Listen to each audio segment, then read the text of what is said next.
Welcome, welcome, welcome. Welcome. Welcome to the Revolutionary Baddies podcast. We are in season 2. Welcome to episode 11. Woo. We are rolling. We're rolling through. These are weekly episodes that Brittany and I are doing. And both of us work full time, which tells you what kind of type A energy we got going on over here to really have these cranking it out, scheduled recordings and scheduled editing, and we do all of this thanks to our friends at Queenie's Bar in downtown Durham. Yeah, shout out to Queenie's for letting us use the space. It's a community podcast studio. We don't want too many people to know about it, but it is. We want to give it a shout out. You know, we hope that you all continue to support us by liking, commenting, subscribing, sharing, all the things. Revolutionary Baddies, our pages, and tell a friend. We have a Patreon. We are currently in the beginnings of our Patreon campaign. Each Zaddy teach Zaddy. That is our campaign. So if you are a revolutionary Zaddy listening to our podcast, find another one. Before the football game starts. Well, football just ended. Yeah. Basketball's going on. Say, hey guys, before we get into this game, I need you all to pull out your phones. I got an assignment. You have to give black women money.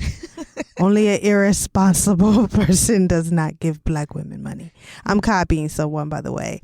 The leader of a political party in South Africa. I will post that clip to our page just because. She gonna post it to the death, honey. You have to give black women money.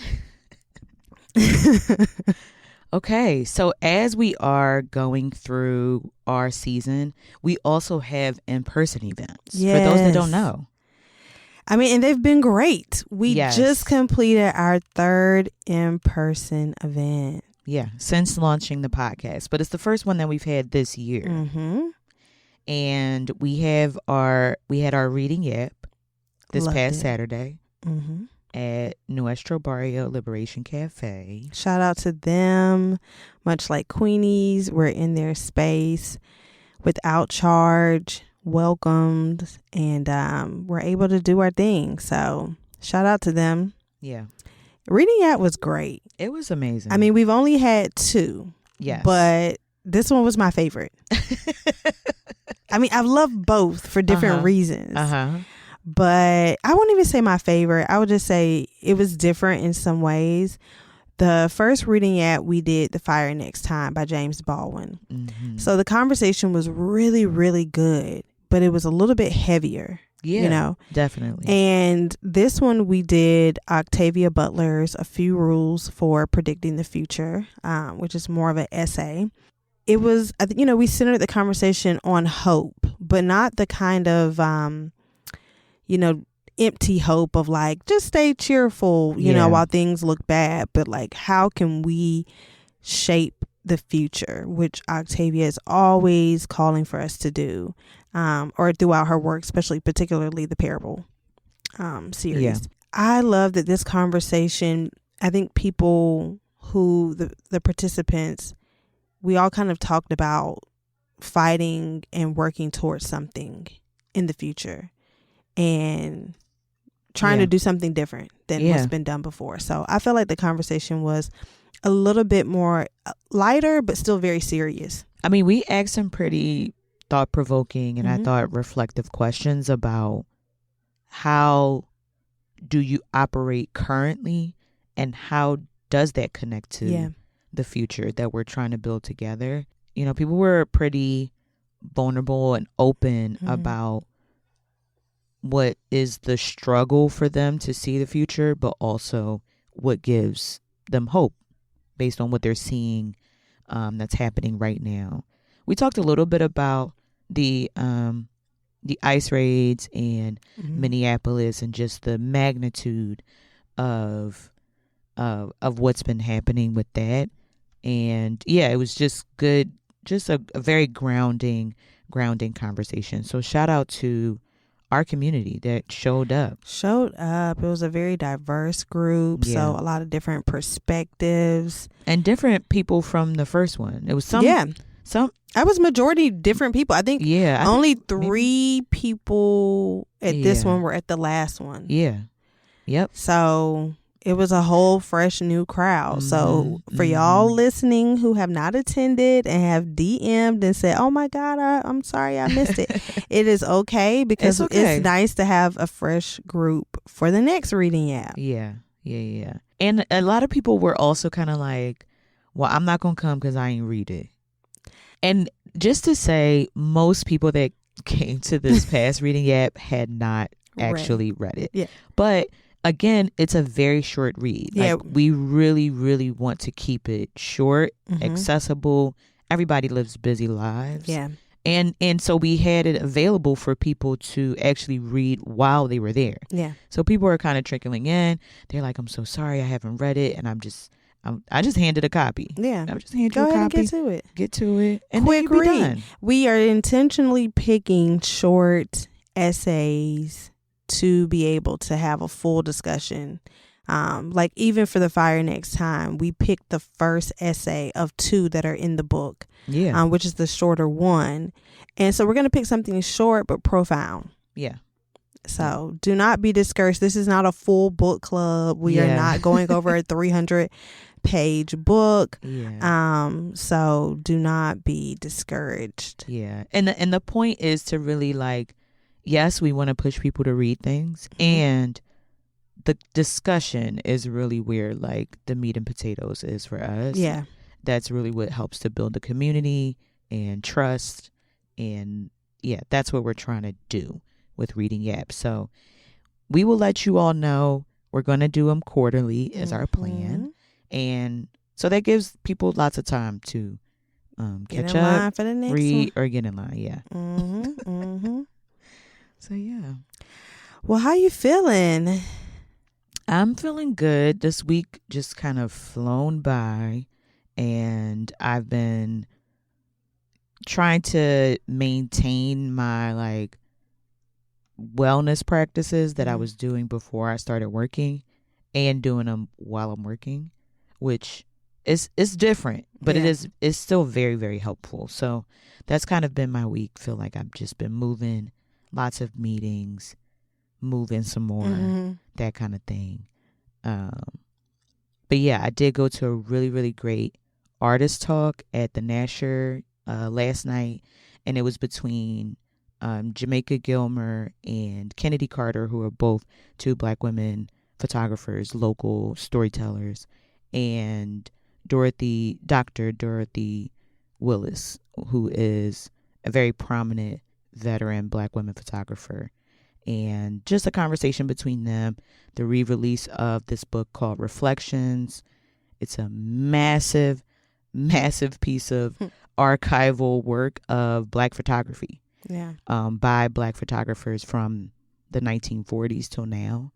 And got a chance to get it signed by her and hear them kind of talk about their journeys. The woman, Dr. Doris, is actually from Philly, so she gave a little shout out to Philly. John. She a Philly John, North Philly John. Oh. And she talked about growing up in a hair salon and how that kind of shaped how she saw Blackness. And so it was just a good, very Black conversation. And I appreciate it. Yeah. What about you, Brittany? I'm doing good. Like I say, the week is flying by. I'm trying to find my balance for wellness. My body has been set tripping on me. Okay. And I've gone to the doctor, and they're like, everything is looking great. So the only thing that I'm left with is like increasing my wellness journey. And so I'm trying to find that balance, because Lord, a couple times I thought I was out of here.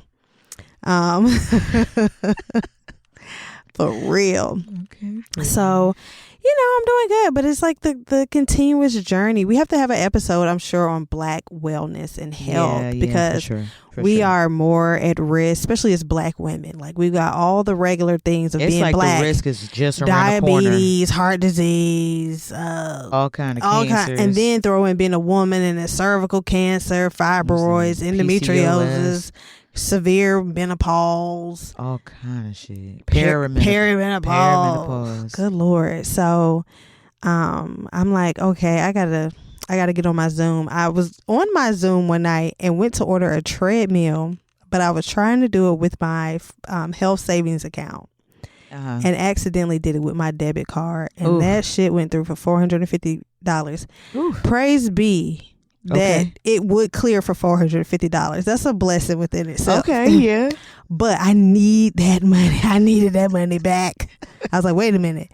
So the money was just returned. Okay. So now I have to go in and get the treadmill again through the right funds. But that was a shock. And my daughter was near me and she was like, we're doomed. We're going to have to move in with grandma. I said, no, $450 ain't going to do it. But triple it, yeah, we would have been at grandma. Some bills wouldn't have been paid. But yeah, so why would y'all say that? We're doomed. But you know what? I love that Yali, anytime I say something about money or my job, Yali's always like, so if all else fails, we just go live with grandma, huh? And I'm like, well, damn, what? I'm like, don't worry, sweetheart. I'm doing a little bit better than that. I'm like, but yeah. So I love that she's like not stressed because she knows as long as grandma around, she know that there's some parachute. Yeah, we have some safety net. But yeah, I just told her, I was like, we're literally okay. So that is so funny. That was a moment. But yeah, so I'm gonna get the treadmill, and as a Black woman raising a young Black girl, I have to invest in my longevity health wise, and teach her some healthy habits as well. Although 7-year-olds have the strength of 10 Olympians. She'd be doing prison exercises just out the blue, like push-up claps and stuff. I just don't I need her strength, so I'm trying to get myself together. But other than that, I've been really good. I'm looking forward to the rest of February. Some more Black events that I plan to go to. Yes. Happy Black History Month. Yes, y'all. We still in it. We still here. I feel like more should be going on. Honestly. I'm mad I missed the event last night. That was my fault because Dee Dee had a ticket for me. And I completely forgot to even... I didn't confirm. I should have been on. I wasn't on my Zoom. Yeah. But there is an art crawl coming up. Later this month on the 22nd. But I still feel like I'm missing a couple things. Yeah. That's fair. I think it's because of the weather. It is. We've had 2 snowstorms over 2 weekends. People are like, we thawing. Niggas is thawing out. Now, we did have a 65-degree day. It was lovely this week. It was so nice. And I think the next week is going to be warm. But anyway, we have a wonderful topic today. As the revolutionary baddies, we talk about a lot of different topics, but it's always a delight when we get to focus on an actual revolutionary baddie. A real one. A real revolutionary woman. Ida B. Wells. I think a lot of people are familiar with her name and somewhat of her work. As I felt like I was familiar with her prior to preparing for this episode. Like I've known of Ida B. Wells for decades. Right. And her work with being a crusader against lynching. But to actually read her words, read her autobiography, and get into the details of her journey, once again, it was just a whole new, like a reintroduction to Ida B. Wells. And you can't help but just stand even more. Yeah, so, this episode pays homage to Ida B. Wells as a truth teller, a writer, journalist, a freedom fighter, and a woman of strong conviction who never let anything set her back or deter her from the mission that she was on. Ida B. Wells is just a shining example of having tenacity and the impactful results of possessing such a quality. Like, this woman did not stop. Yeah. Never stopped. And so as season 2 continues to weave the thread of revolutionary tales together that expand this blueprint for us to learn from, I think Ida's story just reminds us of the power of truth telling and being a crusader for justice and never being numb to the horrors of this world. Never being desensitized. So all that we can learn from her as a person and from her work is a reminder to just keep going. Yeah. If Ida can keep going in the 1890s, surely we can all keep going now. For sure. So a little bit about Ida B. Wells. She was born to formerly enslaved parents. I believe her dad was a freedman by the time she was born, but he was born in slavery in Holly Springs, Mississippi in 1862. And her dad was a carpenter. I don't even know what's the words. He was an apprentice. Yes. That's yes. He was an apprentice. Yes. So Wells's dad was a apprentice. He was specifically a carpenter, and he became politically active right after emancipation. He was half white, and so his experience was a little bit different, even though he was, still born a slave. Yeah, his dad protected him. His father did not have children with his white wife. So he was, I don't think he was the only one, but he was one of his father's children were all mulattoes, as they would have been called then. Ida B. Wells's mother, Peggy, was also born enslaved, and told Wells about her experience growing up and how she was beaten and essentially sold away from her family. And so her mom really raised Ida and her siblings to be very responsible kids. They learned how to read at an early age. So Ida's mom was really known to be a cook, and she was very religious and raised her kids to be responsible, and they also learned how to read at an early age as they were kids. But her dad was pretty involved in the community, and she went away for a summer to like her grandmom's house. And while she this is specifically Ida went away to her grandmom's house for a summer, and during that summer there was a huge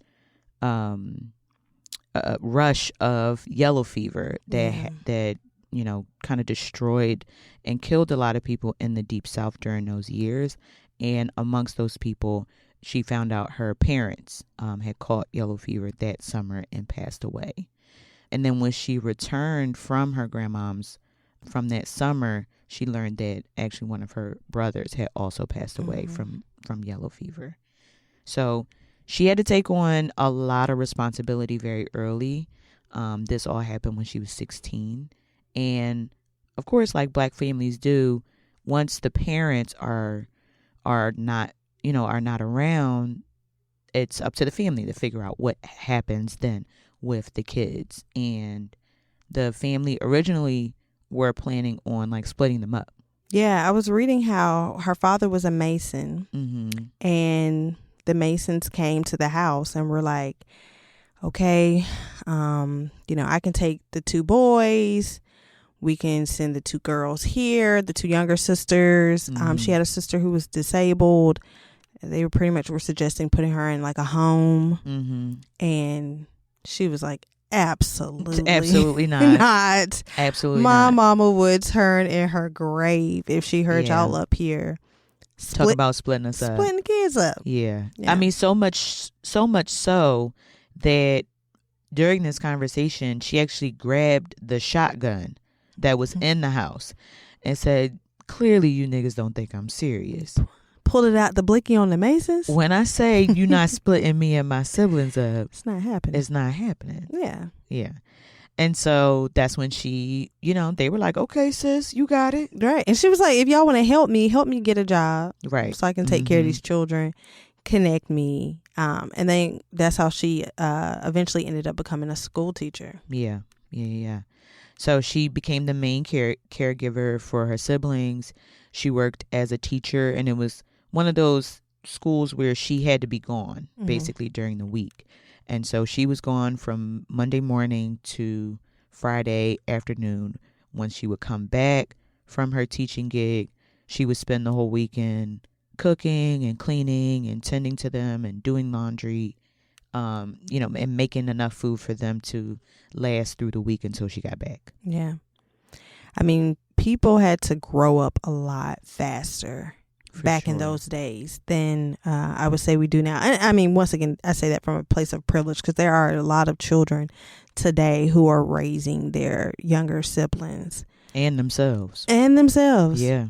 Some of them with no parents around. Some of them with them motherfuckers sitting right on the couch. Right there. Right. So that was always, that was definitely impressive about reading her story, how she jumped right in.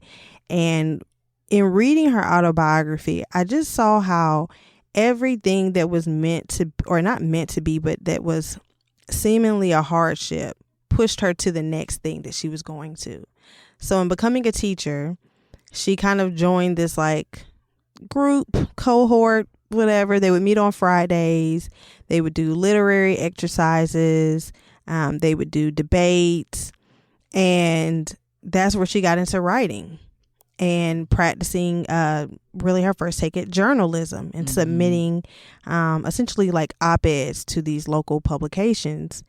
And that changed really the trajectory of her entire life because being a teacher was something she did because she needed a career, and it was better than like a hard labor job.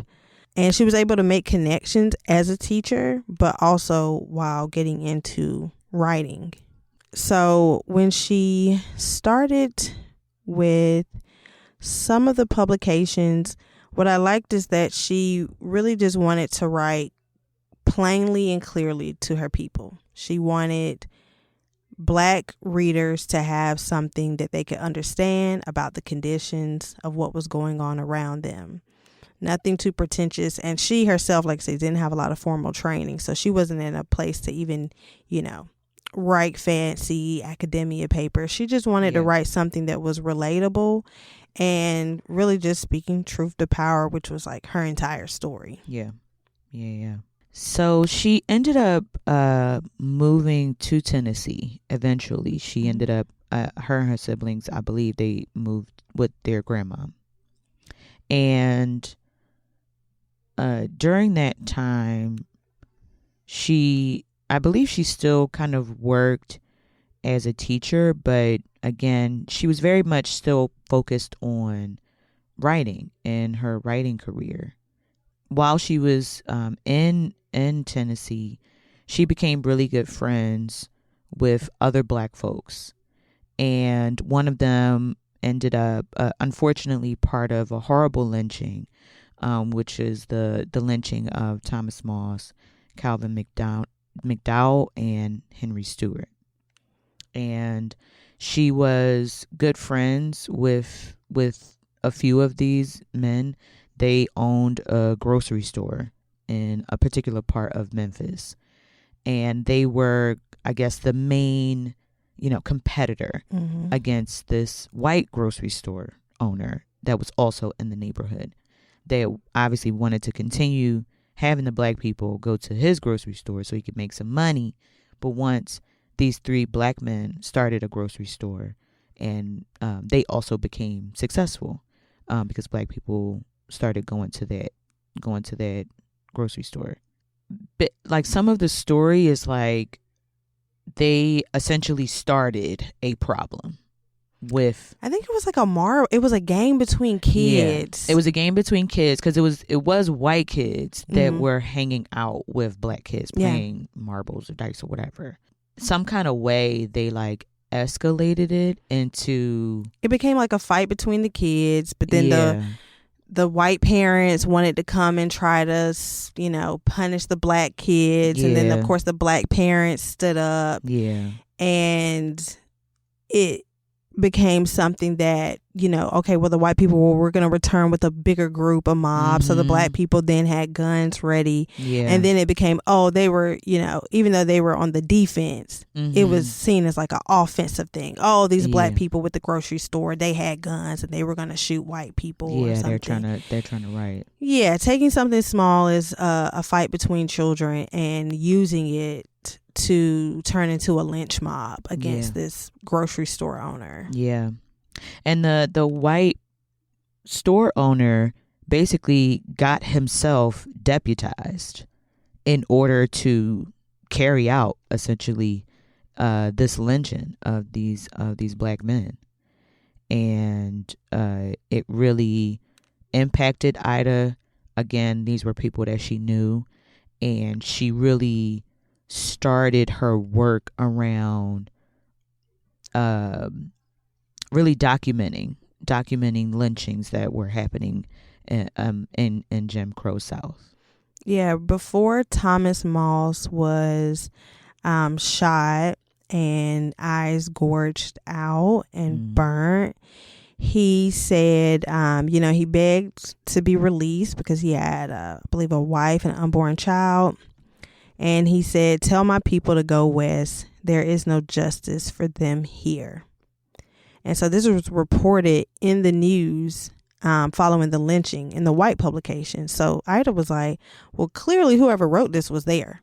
They were an eyewitness to it. Right. Or somebody that they talked to. So we know who these people are who lynched him. But of course, no justice came of it. And black people did just that. So Ida wrote in the Free Speech, which was the publication that she came to partially own, was a co-owner of. She wrote, reciting that line and saying it's time for black people to migrate somewhere else. And the black people of Memphis, Tennessee packed up their bags and started leaving. Yeah. And the white people were shook. They were like, wait, hold up.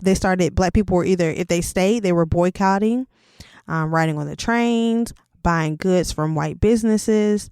And like I say, many of them had whole, I don't know if you would call it a platoon, like whole groups would get together with just the wife and the children on buggies and the husbands walking. And they literally left and went to Oklahoma, which was there was a lot of land there. Yeah. And the white business owners were panicking. At one point, men from the railroad company came to Ida and was like, hey, we've had a decrease in business.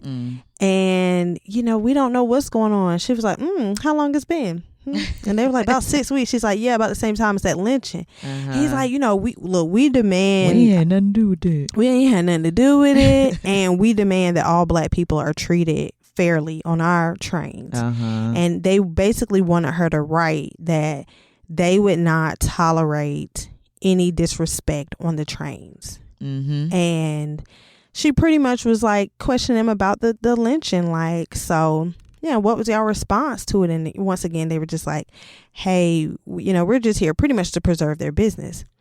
When they left, Ida wrote the opposite. She was like, keep boycotting. They struggling. They are desperate. That's why they came here. Stay off the trains. Actually, don't fuck with them. Don't fuck with them at all. And she pretty much said that the lynch mob of Tennessee had killed their golden goose. That black people were the biggest spenders, which...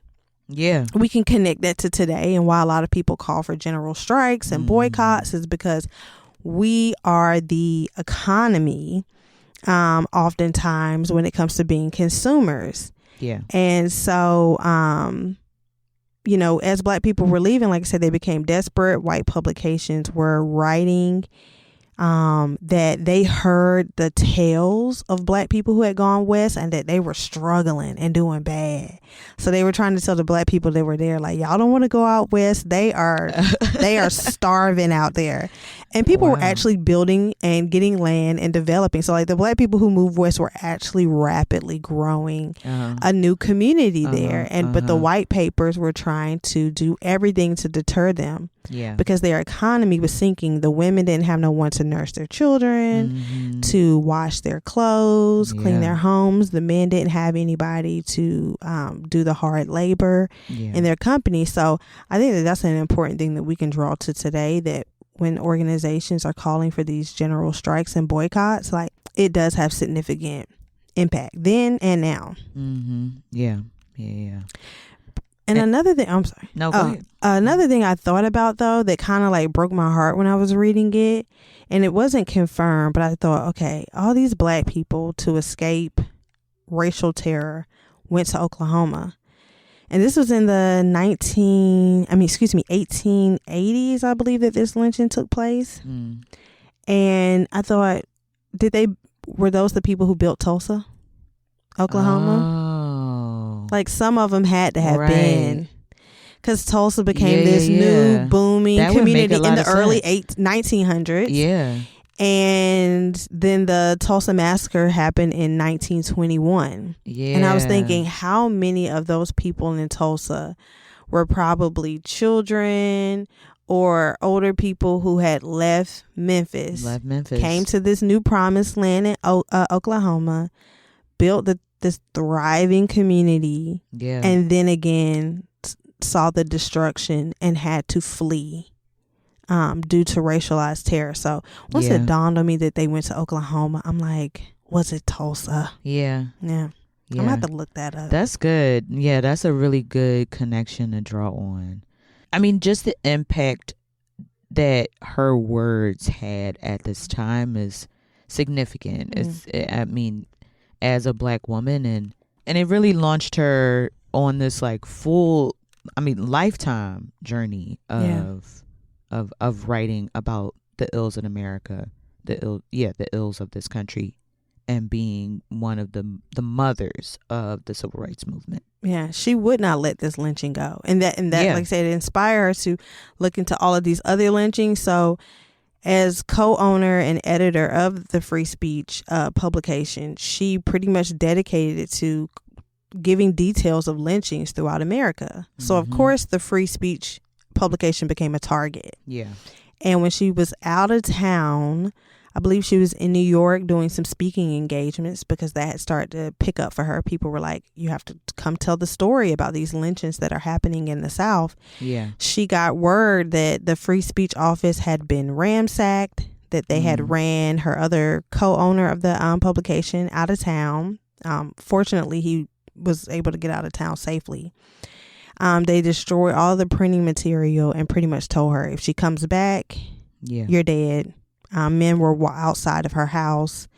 And Ida was like, damn, I had bought a gun. And I was like, she was preparing herself for that moment and was thinking, she had a quote like, I was going to take one with me.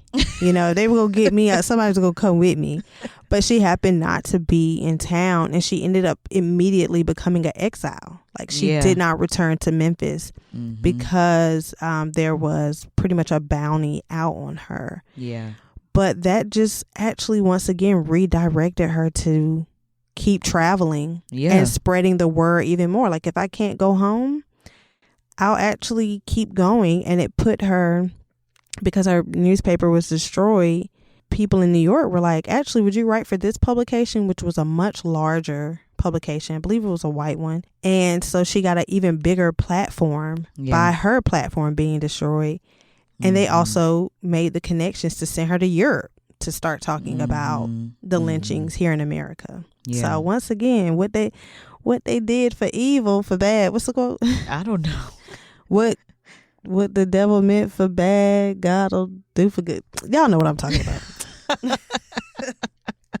I don't know that one, but I'm not saying it right. Somebody need to put it in the comments. Y'all know. So that we got it for next time. But yeah, just there was another incident that happened where she had actually bought like a first class train ticket to Tennessee from Mississippi, but they basically demanded that she they demanded that she go to the segregated area. And it was like a smoker's area. Yeah, and it was like a smoker's area. She refused. She was like, I'm a lady. She said, I bought my ticket. And I'm a lady. It smells like smoke. I smoke. bought first class. Stinks in there. I bought it for a reason. Mm-hmm. And she was forced off of the train. So they threw her off the train. She bit the guy who grabbed her, the conductor. What you mean? She put her teeth in his hand and bit his ass. Okay, baby. And so he had to come back with help. So when he initially went to remove her, she bit him. And it was a good bite. So he had to go get some more white men, and they drug her off. Dragged her off of the train, honey. And she ended up suing. Mm-hmm. She sued their asses. And she actually won her case at the local level, but later on, the Tennessee Supreme Court had overruled it. And another thing that I saw throughout in this situation and throughout her story is like she had initially went to a black attorney and she was like, take my case. I want to sue them. And he was like, okay.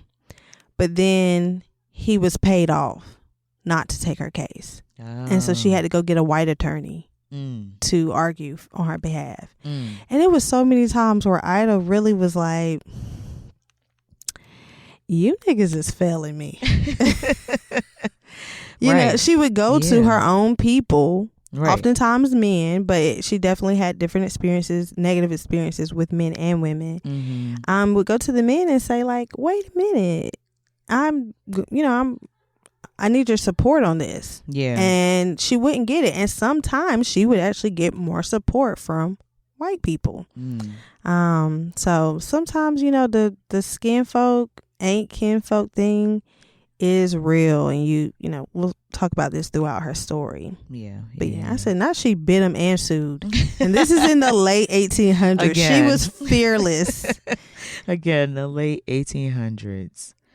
I mean, we'll get to some of the organizations that she helped to found that are like focused on women of color.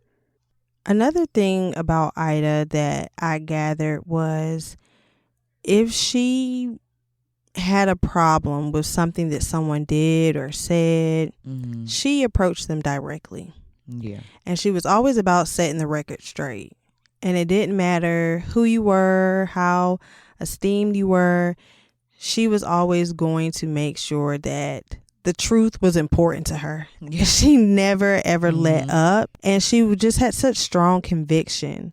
And I think that's what set her apart from so many people. I think at one point somebody had told her like they wanted to discredit her as she traveled around the country and the world talking about lynching. And they went to all these cities where she had lived and knew people and worked with people. And they just never could find anything on her because she was such a solid person. And if it was a grievance, she got straight to it. She said why she felt the way that she did. Yeah. I loved how there was another story where a pastor had invited her to his home to come speak to her congregation. This is when she was trying to get subscriptions for her newspaper. And she had a great time. I think she was there and maybe his sister-in-law who was also young. And so algebra bachelors, this is a different time, people, you had to actually go see people in person. You could not look at the baddie on your phone. So men came and I guess courted them, took them out, just normal things. And when she left, she said she had a great time.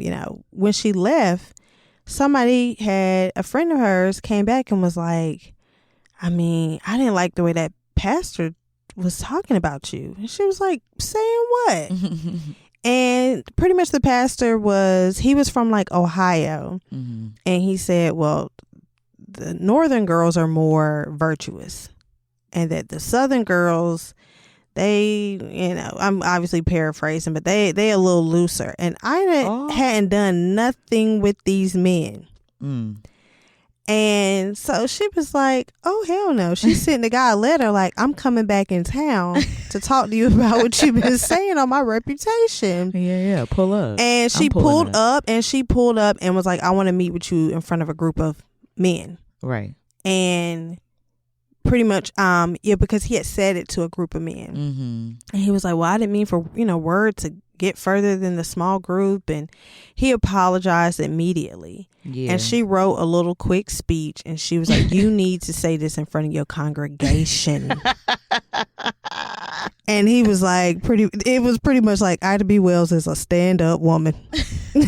Like, okay. Like, she was like, okay, yeah, make sure you tell them that. Yeah. And she wrote, I felt that I had vindicated the honor of the many Southern girls who had been traduced by lying tongues.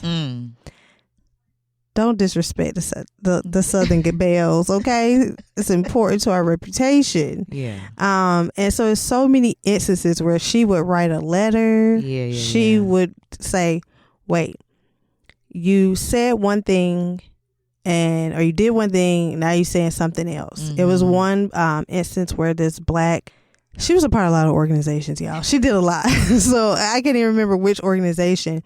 He was vying to be the president of it, but earlier that morning gave a speech that pretty much black people needed to get themselves together, that we were the cause of some of our own problems, and he didn't have any faith that we could even organize ourselves to better ourselves. But he was running to be the president of some type of like Negro League organization. So she stood up at the meeting and said, well, let me get this straight. You want to lead an organization of black people to better themselves, but you just said this morning that you don't believe that black people are capable of it. She's like, so I'm just trying to understand which one is it? And he was like, no, I wasn't going to be president. I wasn't going to try to be president. Yeah, sit back down. Oh, now you want to backpedal. Oh, yeah. So she was good for that. And I can just appreciate that throughout her life. She made a lot of enemies, but they all could respect that, like, she was very serious. She was true to the cause. Yeah. She wasn't going to get into some petty stuff. Right.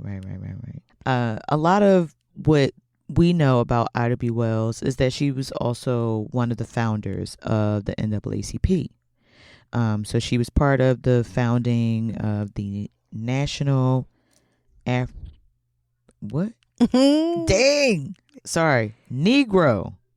Advance.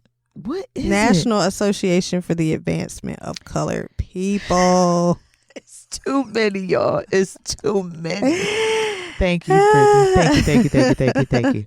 But she, like we said, she gained her enemies while she was part of it, and she ended up later being actually kicked out of the NAACP because she was perceived as being radical. And this, even her getting into the organization, the founding of it, Du Bois, our beloved Du Bois, did her dirty. Her name was on a list to represent one of the founding committees, and he got up to the podium and did not read her name. He acted like he didn't see it. Yeah, like he didn't see it. And then, of course, he was confronted by her and friends afterwards. And he tried to backpedal and say, like, oh, well, we can put you back on it and things of that sort. And her pride was just like, no. And she had other white people who were, my eyes scratched a little bit. I said, white people were on these committees. Okay, I didn't know that. Who literally came to her and said, I will drop out of because I think it was supposed to be 40 people nominated, that they would sacrifice their spot for her to have one. And she, really believed in the work that they were doing. So she refused. But eventually, her friends were like, we're not going to let your pride get in the way because we need you in this organization. Yeah. And she did become a part of it. And her friends and the connections that she had, they were always calling on her. Mm-hmm. She felt like she really could never rest. Yeah. Because I bet. Yeah. And it just shows, like, as a black woman, she really single-handedly did a lot by herself. I mean, she had the connections, obviously, but those were connections that she got by herself, by her prestigious. That's why she didn't play about her reputation. Yeah. You're not gonna speak on Ida like that because my name gets me in rooms. I realize, it's like when you see historical figures have this overlap. She was really good friends with Frederick Douglass, and then I'm like, right. That makes sense, right? But to me, Frederick Douglass he was much older. He was a very old man by the time she had a friendship with him. Yeah. And they became really close. But he actually was really impressed by her because he told her she was one of the few women who came to his home and treated his second wife, who was white, with respect. Okay. He said the other black women that came... How you would have treated her? I treat everybody with respect. I do. I really do. Because I don't want nobody. I can't handle disrespect. So I always treat people with respect. But you know me, but I like out of someone's presence when I had talked about it, sure. Yeah. But not in a crib. Not in someone's home. And that was Ida's thing. She was like, I was raised by a Southern woman. You don't go in nobody's house and disrespect them. Right. Now, do you leave afterwards and be like, that's interesting? Sure. Right. In the home, no. But Frederick said the black women who came, they wasn't fucking with it. They won't fucking with it. He said one woman had come, and when she was leaving, she hugged his wife and stuff, and she was like, thank you for taking such good care of Miss So-and-so's home, which was his granddaughter's name. Oh. Oop. Well. Rude. Just to remind her that she in a black woman's home. Girl, yes. I said, ooh, his wife needed to stand up, though. Got to stand up. But no, so. She knew what she was facing. So what, girl? That's the soft end, I'm sure, of what they also face. Yeah. So Frederick was like, you know what, Ida, you all right with me because you actually showed some respect. Yeah. But once again, Ida was all about strong character. On one of her trips to England, she had two women who were taking her around Scotland and hosting, having her speak at all these events, spreading the word about lynching. And they got into it because one of the white women had wrote a letter to a man of color. I don't know if he was black, but I know he was of color. And saying that she liked him. And the other white woman was like, she a freak, bitch, just always trying to be with the dark man. She a nympho. She called her a nymphomaniac. I had never heard the term. She's just a guess, right? And she's like, because the guy who she sent the letter to gave it to the other woman, and the other woman was like, we got to kick her out of our calls because her reputation could smear the work we're doing. And Ida was like, I don't see it as that. Like, she liked this guy. She wrote him a letter. Why would he pass the letter along to you? Right. And so once again, Ida was the woman was like, pretty much make a choice. And Ida was like, this woman has been kind to me. Yeah. She's hosted me. She's been a friend to the black people back in America. She's done the work of being an ally. Just because she maybe got some... She freaked out. She freaked out. Don't mean I'm going to just say forget her because she's a true ally of the work. So that became a thing. So once again, Ida was just always like a solid person, and she was not going to be easily swayed by what the majority or what the big name person in the room was doing. She was always about keeping the main thing. People are being lynched. She wanted people to know about the travesties of the lynchings that were happening. And her book, The Red Record, became this archive, this documented archive of the lynchings that were happening across Jim Crow South, because when people heard about the lynchings, obviously they're always attributed to a black man doing something to black women, to white women, to whether it's whistling, whether it's they are accused of rape, they're accused of assault, they're accused, all these things that were just complete lies that white people were making to give reason to these lynchings that were happening. And when she talked to, in her travels, when she was giving these speeches about lynching and debunking those lies, about this criminal, over-sexualized black male that's running rampant and hurting white women, she's like, first of all, white men have created a race within a race of mulattoes, quadroons, and octoroons, which she was a quadroon herself. And so she's like, the hypocrisy of white men who have literally created a whole batch of light-skinned black people. It's them. Looking with such suspicion at black men for being with white women. And it wasn't happening anywhere near at the same rate, if at all in many cases. Yeah. And so she's like, that is what we should talk about. And then also I thought about, in all these cases where a white woman would be murdered, or white children murdered, raped, and found, they would immediately go, lynch mobs looking for a black man to string up for it. Yeah. That the real killers, who were white, were free. Likely in the mob themselves, stringing up the black man. Yeah. And so it allowed, I don't know, maybe somebody need to do the study of the birth of the serial killers.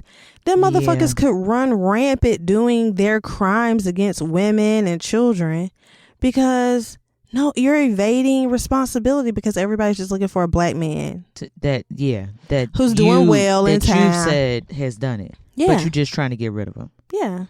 I mean, she talked about one lynching where these riots had broke out for 3 days in, I believe, Springfield, Illinois. And none of the men lynched had anything to do with, I believe it was a murder of a white woman or whatever the initial cause was. They had nothing to do with it.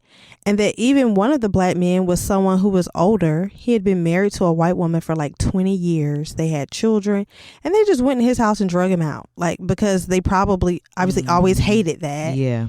And used that mob spirit that was running through the town to go kidnap and kill him. Yeah. And so after those lynchings, Ida fought. She was very strategic. She fought to get a law passed where if these deputies were allowing, sheriff deputies were allowing mobs to come and drag black men out of prisons and jails and hang them, that the deputy had to be fired. Because it is literally your job to protect the prisoners. Right. And if you allow a lynch mob to come, a specific incident happened where that occurred and the guy had been fired because of a law that had been passed, but he was petitioning to be reinstated. And there were even black organizations that had signed to reinstate him. Lord have mercy. And she went to those, once again, Ida ran up on one black guy and was like, how dare you sign that letter? Crazy word.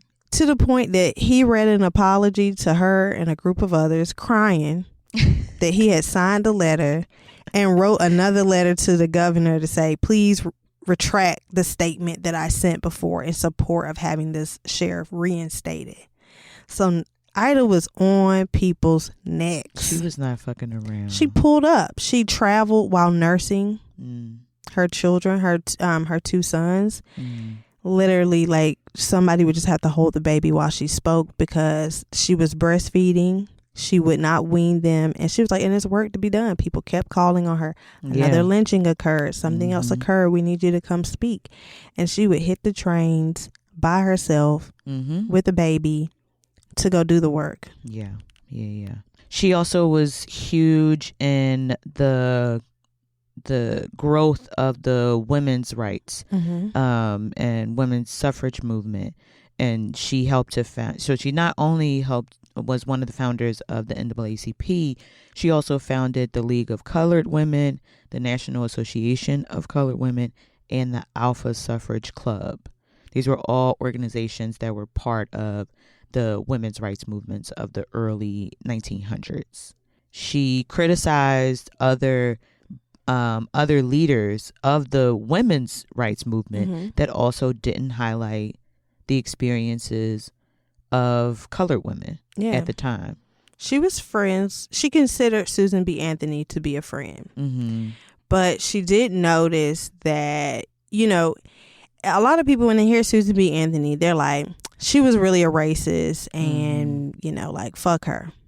Like, even though she helped get women's suffrage passed. But I think the nuance of it is that Susan B. Anthony, like, in her personal dealings with Ida, was very respectful. She had Susan B. Anthony had an employee that she, I think, had told to go to Ida B.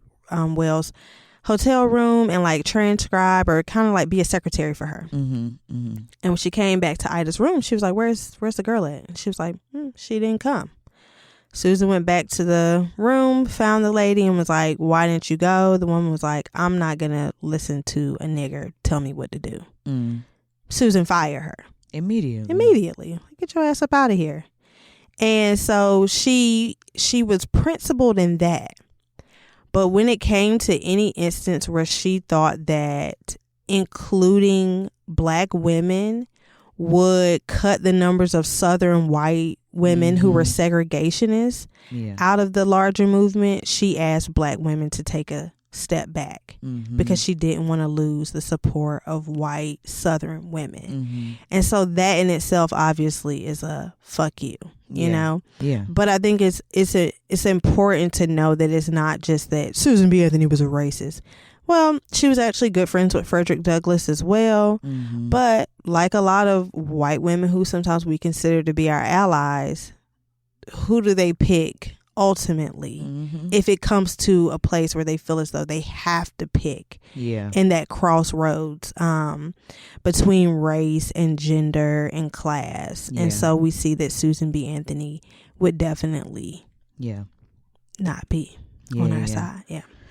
I mean, there's so much to cover. There's so much to cover about Ida B. Wells, and we won't be able to cover everything about her. So we will definitely link the books that we read and the YouTube videos. I watched one that had interviews from her descendants, like her great grandchildren. I did see one with her granddaughter. Are being interviewed in this one particular documentary. But one story that I want to highlight that she did later on in life, and this is about the 12 men in Arkansas that were sentenced to death. This is in 1922. So this is kind of post her work with some organizations. And again, she's been exiled from the South at this point. I mean, I feel like in our episodes when we talk about revolutionary leaders that are from the U.S., we talk about them being exiled out the country. But she was exiled domestically. Like literally was not, was in danger if she stepped foot back in the South. So she spent a lot of her writing and journalist publication years in Chicago in particular. And there's lots of markers and places that are dedicated to her and the work that she did as well. But one story is this is in January of 1922, and Ida B. Wells-Barnett at the time, she joined a group of black women that were visiting, that were all families. They were either mothers or wives of these 12 black men that were being sentenced to death in Arkansas. And the way the story starts is essentially in Phillips County, Arkansas, which is, I believe, where Little Rock is. There were sharecroppers that were organizing and trying to unionize because the taxes that they had to pay to the landowners that they were sharing the crops on were increasing. So not only obviously were they having to till the land in order to live on the property, they also had to pay their owners. And so they were trying to get together to organize and unionize. And obviously, as white people do, were completely outraged at the idea of black people asking for anything at all. How dare you? You weren't even supposed to be free. You ain't even supposed to be here. I ain't even supposed to be paying you. You should be doing all of this for free 99. And so once the white folks got wind of this unionizing effort, they started a mob, and a bunch of white terrorists ended up murdering like dozens of black sharecroppers in that county. And instead of arresting any of them, the sheriffs ended up rounding up a bunch of black men and women. And they had a very speedy, like within minutes, completely unfair trial, and found all of them guilty. This is nearly 100 black men and women. And they were found guilty for trying to conspire to kill white people. You know, the shit that they make up. And so, the shit that they do and then accuse somebody else of doing it. Exactly. And so in terms of their sentencing, 67 people of this 100 amount of people were sentenced to long-term prison sentences, and 12 of them were condemned to death. Wow. And that's where we get these 12 black men. And these black women, obviously they knew who Susan B. Anthony, Jesus. These black women, they knew who Ida B. Wells was. She was well known in the literary and pamphlets, and all her writing was well known at this point. And they were able to sneak her into the prison because, again, she's exiled from the South. So they had to lie and say that she was somebody that she wasn't. And in that time, she was able to visit them, and she interviewed each one of these men.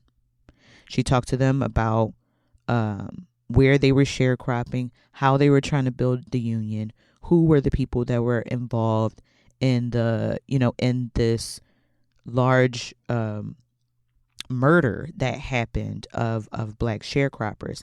And she couldn't actually write anything down because there was a few other black people that were posing as like reporters. And so when they would write things down, they would basically immediately get kicked out because they didn't want this story getting out. And so she had to talk to them and hear their stories and just memorize it. So she went through all 12 of these men, and afterwards the black women asked if they would sing for Ida. And the men started singing, and obviously they're singing spiritual songs. They're singing songs about, meeting their maker and a death, essentially, like the ending of their lives is what they were singing about. And before she left them, she was like, you know what y'all should do? Y'all should stop singing about death and actually sing about life. Sing about surviving. Sing about when you get out of here, what's going to happen to keep your spirits up. And, they listened, and she went back to wherever she was staying in Arkansas and wrote as much as she could remember down. And then she went back she got her ass back to Chicago as she needed to. And when she got back, she self-published a pamphlet. She did it with completely her own money. And it was called The Arkansas Race Riot. And she described what happened. She talked about these 12 men that were being sentenced to death and the black people that actually were murdered by the white mobs. And she printed out thousands of these, again, with her own money. This is in 1922. Her own money. She handed them out to people, and she also mailed them to influential people that she knew in Arkansas. Again, her connections were crazy. Her connections was crazy. Yeah. And by the following year, right before Christmas, the Supreme Court actually ruled that those people had been given an unfair trial, and all 12 of those men were freed. Ida. She saved those black people's lives. Literally. She saved so many lives. So many lives. Just by just continuing to just bombard people with the story, with the pamphlets, with the publications, with the pull-ups. Yeah. she was there. She was not gonna let it go. I saw where a lynching had occurred, and she went to church, and people just going to church, having a good old Sunday, and she was like, excuse 200 miles away from here in our state capital, there was a race riot. There was a lynching. And so she was teaching a black men Bible study, and she was like, ain't nobody got nothing to say?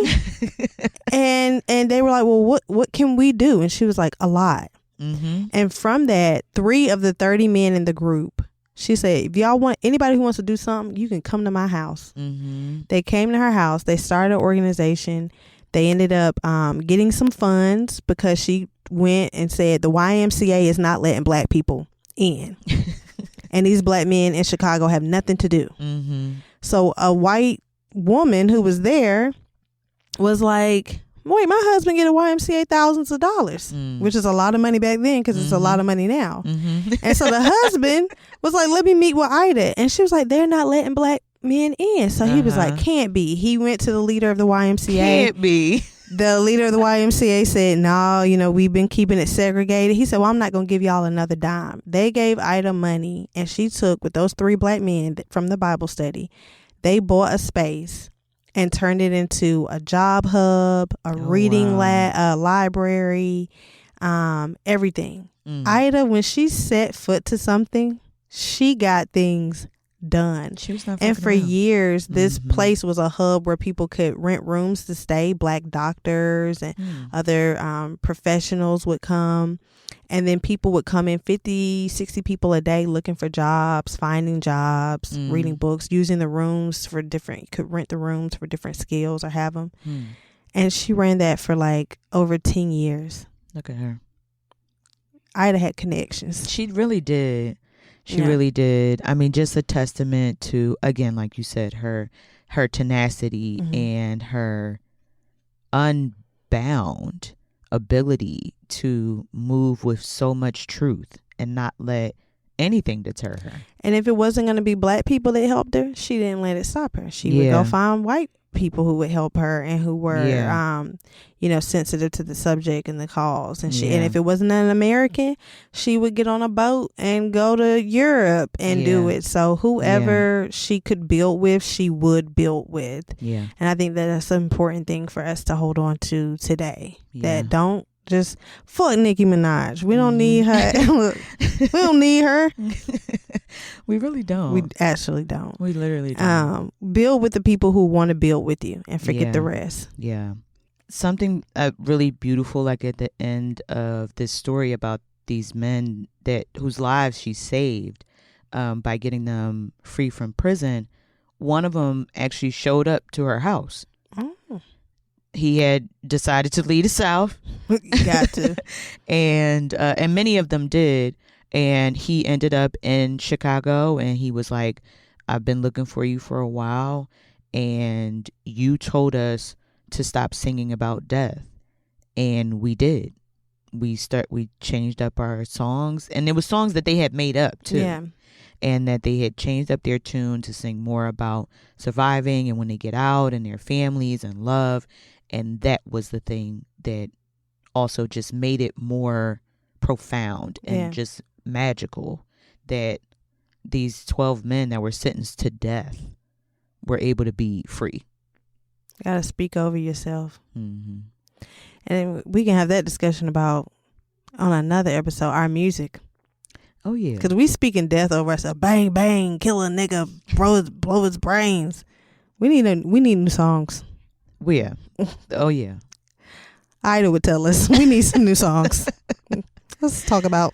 She would let us know. Yeah, she would let us know. She would let us know. Yeah. But if there's anything like that I take from Ida, and again, like, there's so much more to cover. She did so much. There's so much more to cover about what she's done. Like, we didn't get into some of her international stuff either, but I think what I take from it is that there is always a way if you have the motherfucking will. Yeah.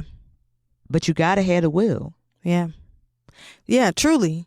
I mean, and to not let anything set you back. Like I say, oftentimes the things that were done to scare her, deter her, that she could have been like, forget it. You know, like, I'm tired of working with people. Yeah. She was like, all right, I'll just work with somebody else. Or I'm going to just go ahead and say what I need to say and straighten you up. A lot of people, when you actually confront them, they don't really stand on whatever they were yapping about before. So she was like, let's actually straighten that spine up a little bit and let's get to the work.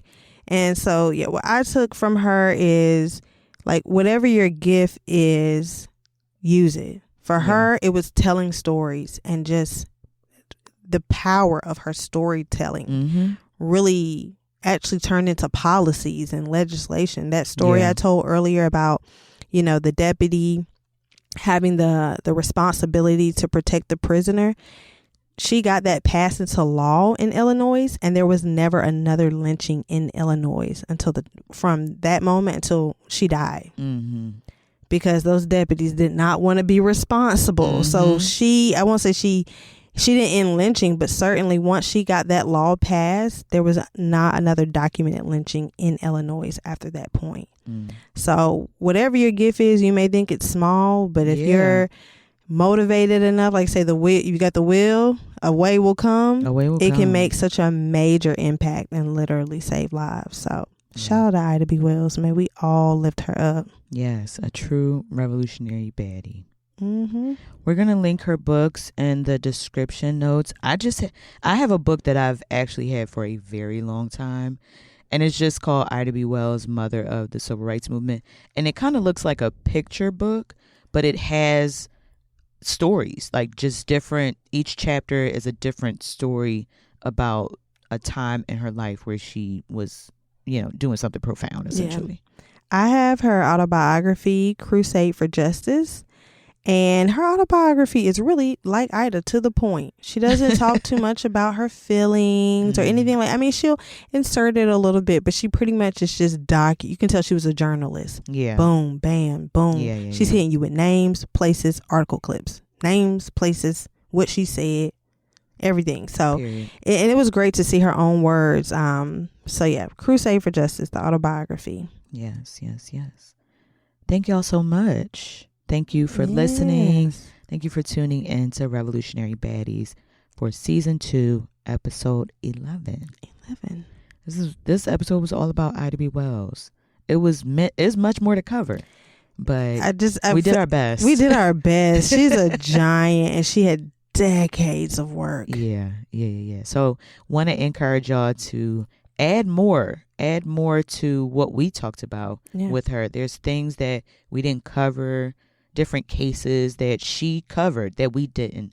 Please link those, comment. We post all of our episodes obviously they're on streaming platforms. They're also on YouTube and on Patreon. So any of those places would be great to continue to gauge in this conversation about who this giant was. But thank y'all so much for listening in. Bye.